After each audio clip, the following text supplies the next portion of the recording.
Peter Schiff, is he right or wrong about inflation? I'm going to answer this question for you in 3 simple, fast steps. Step number 1, we have to understand inflation is extremely nuanced. Let's go right to the charts. And I've combined 3 charts together to give you an idea of how this works. It's a little confusing at first glance, but I think you'll understand once we walk through it. It goes back to 2000 all the way to 2020.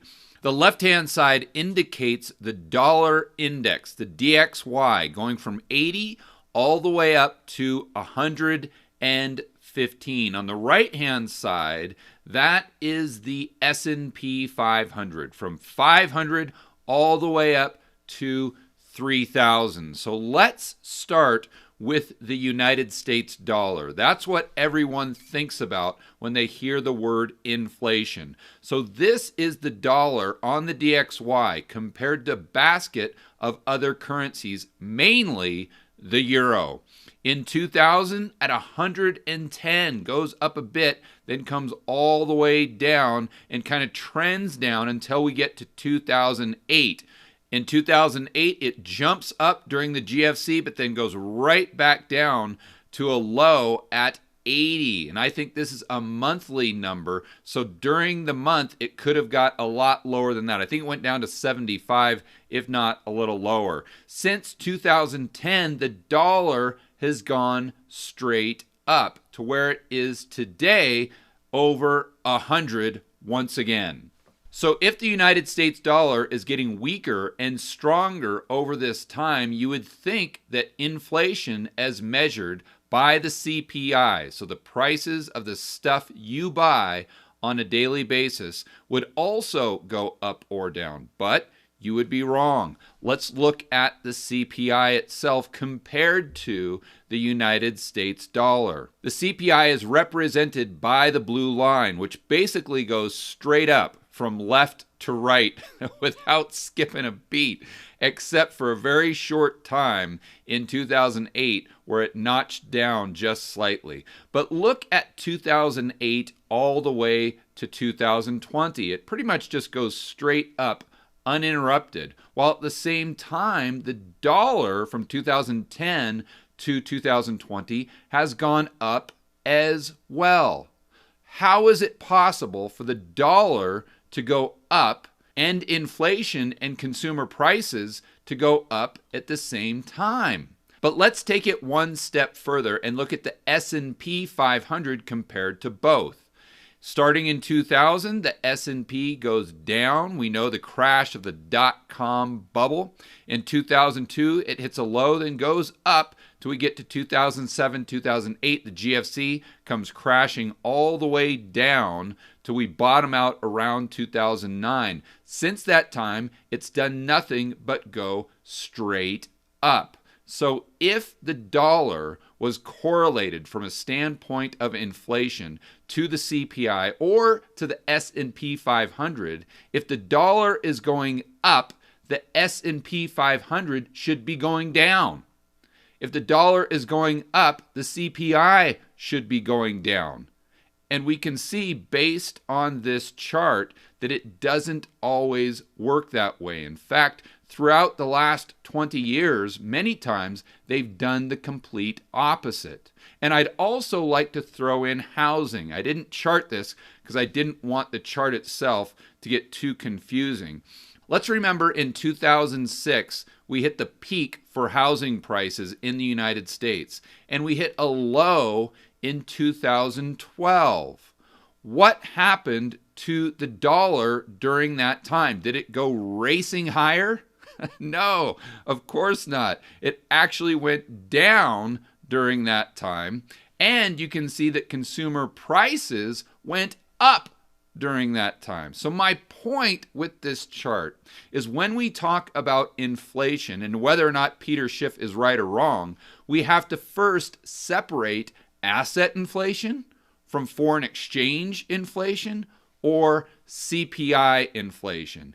And then once we get to the CPI inflation, are we talking about food automobiles, energy, shelter? Are we talking about the price of homes? Or are we talking about how much it costs to rent a home? Are we talking about education? Or are we talking about health care?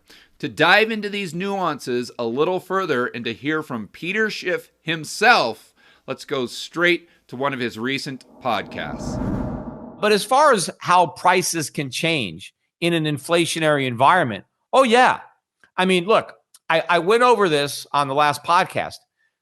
Prices of some things can go down, even as when you're having inflation, because prices of other things go up. Think about this. Let's say today, and I don't know the exact numbers, but let's say that the average household spends 5% of their income on food.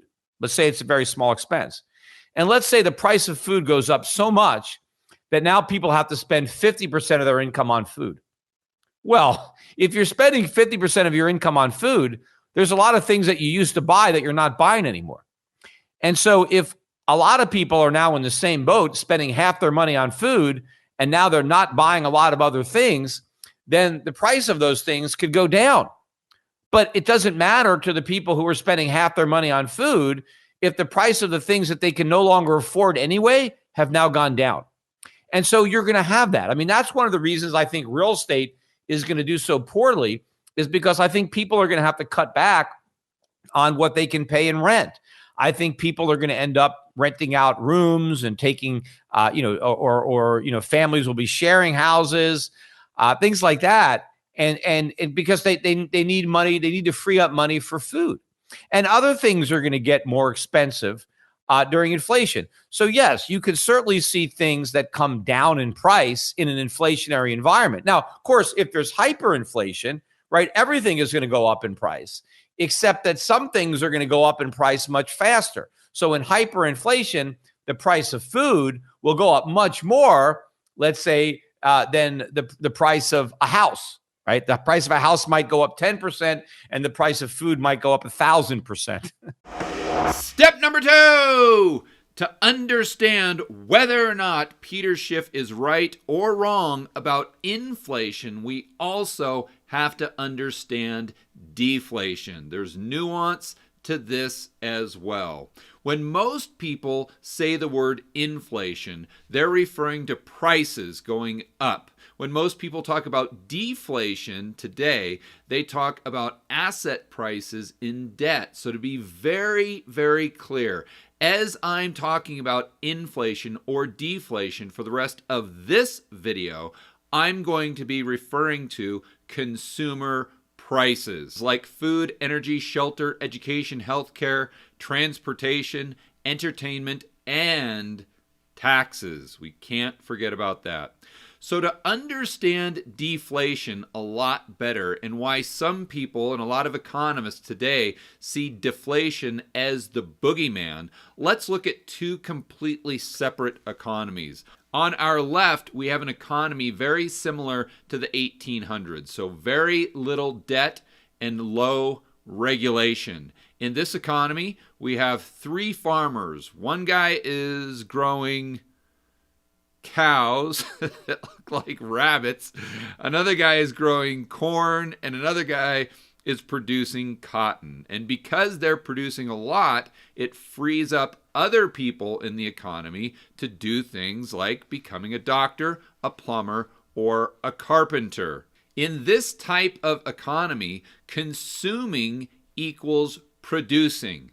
Meaning, as you produce more, you consume more. There's a direct correlation. And you may be saying, well, duh, George, I get that. But yeah, it's not that simple. Wait till we get to the next economy that's more representative of 2020. So let's say in this economy, we have another cow farmer or dairy farmer, or whatever you call them, the guys that grow cows, and another guy that grows corn, and another farmer that produces cotton. And they come into this economy because they see it as an up and coming market. They think they can make money there as well. They compete with the other farmers to produce better goods and services at lower prices. As a result of these lower prices, it actually increases the demand in the real economy. Why?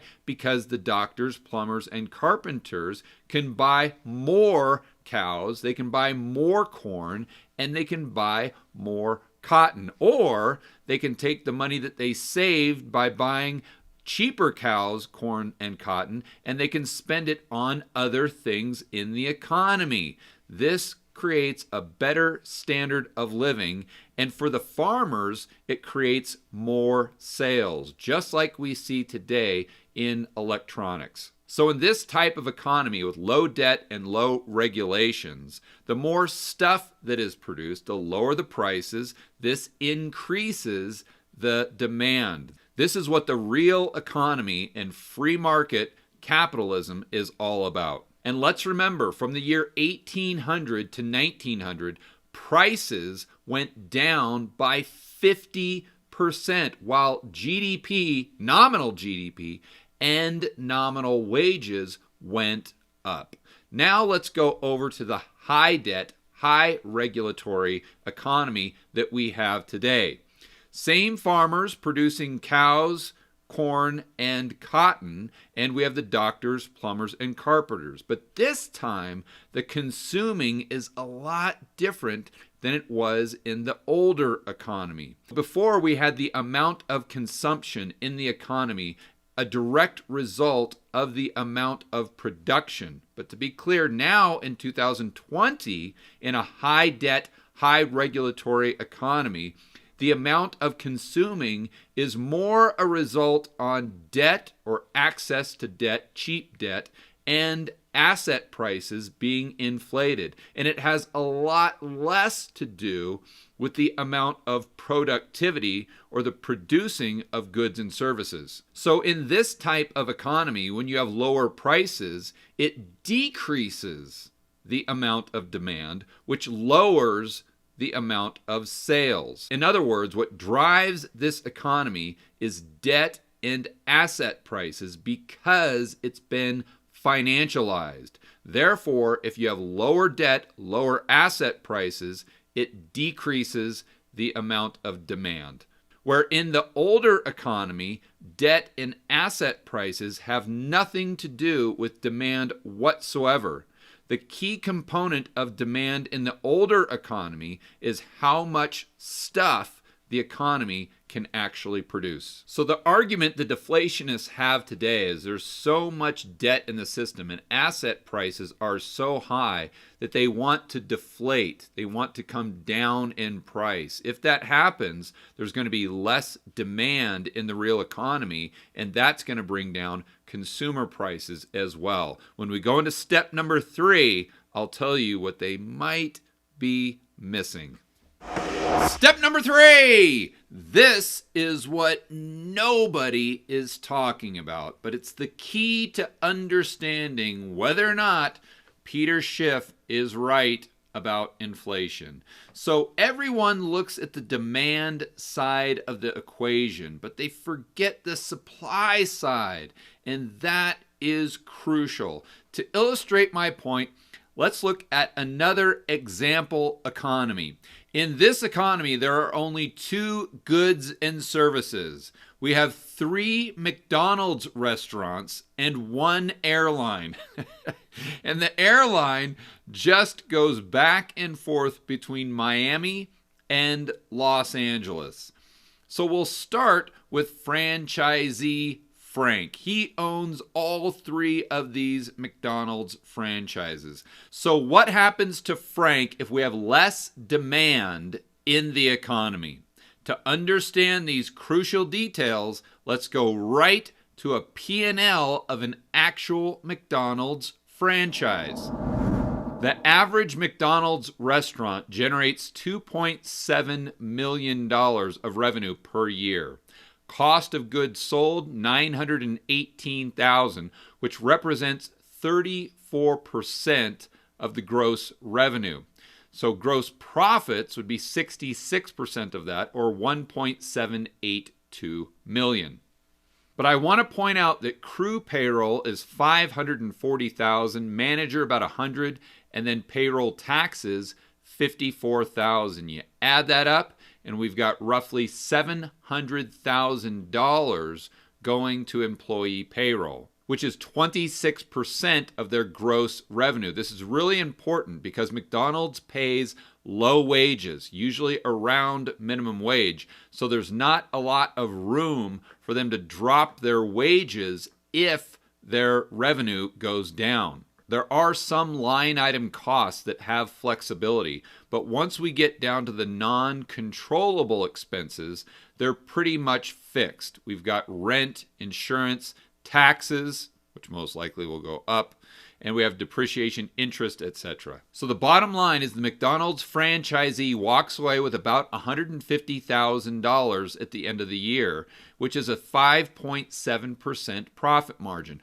With profit margins this thin and a payroll which is relatively fixed, if demand goes down, let's say their top line decreases by 20 or 30%, they have nowhere to go. They can't reduce their payroll. They can't reduce their costs. So the only option they have is to go out of business. So if franchisee Frank has 3 McDonald's locations and he has to go down to 1 McDonald's location, keep in mind, he can't really drop the prices in the one location because most of his costs are fixed, especially wages, which represent 26% of his entire gross revenue. So if franchisee Frank was accustomed to making $100,000 a year, let's say he was making that with all 3 franchises, if he now only has 1 restaurant, he's still going to try to make the $100,000 a year. He's definitely not going to lower prices to do that. What's he going to do? He's going to increase prices. And you may be saying to yourself, well, George, demand decreased substantially, so how is he going to raise his prices? Because there's less supply. At a certain point, supply is destroyed to the point where the demand-supply equilibrium matches up. So you might also be asking yourself, yeah, George, but what about the suppliers? Won't they lower their prices because they have less demand, so Frank will have lower input costs on the food side of the equation? Not really, because the same thing that happened to Frank will also happen to his suppliers in the sense that their major cost, or a good majority of their costs, are fixed in the form of payroll. They can't go lower than the minimum wage. So those entities that can't afford to produce the product will just go out of business. So the only suppliers left for Frank's 1 McDonald's location most likely won't lower their prices at all. If anything, they'll increase their prices just like Frank did. Now let's move on to the airline. Let's say they had 10 flights going back and forth between Los Angeles and Miami per day. So the 3 people that live in Miami and the 3 people that live in LA have plenty of options. And because the airline went back and forth so many times, they could charge a pretty low rate, let's call it $200, and still make a good amount of profit at the end of the year. But if demand goes way, way down because of the cerveza sickness, as an example, they'll most likely reduce the number of flights they have over time to, let's say, 1 flight. But then what do? Do they leave the price at $200? Absolutely not. They'll jack the prices to, let's say, $400, and these aren't actual numbers, we're just using them as an example, because the airline needs to make $1 billion a year, let's say.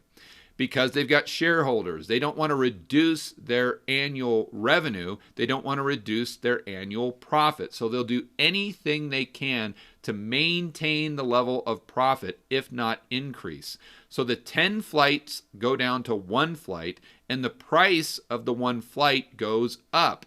And we can see evidence of this playing out right now. My good buddy Jason Hartman with jasonhartman.com, the premier real estate expert, but also a very keen macro thinker, sent me over some data just the other day about flights he was looking at from Miami to LA.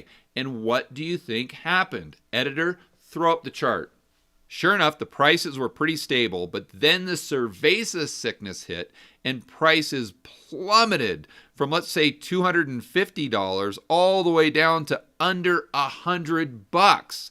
So super cheap flights for a short period of time, but then what happens? They reduce the amount of flights available. In other words, they reduce the supply.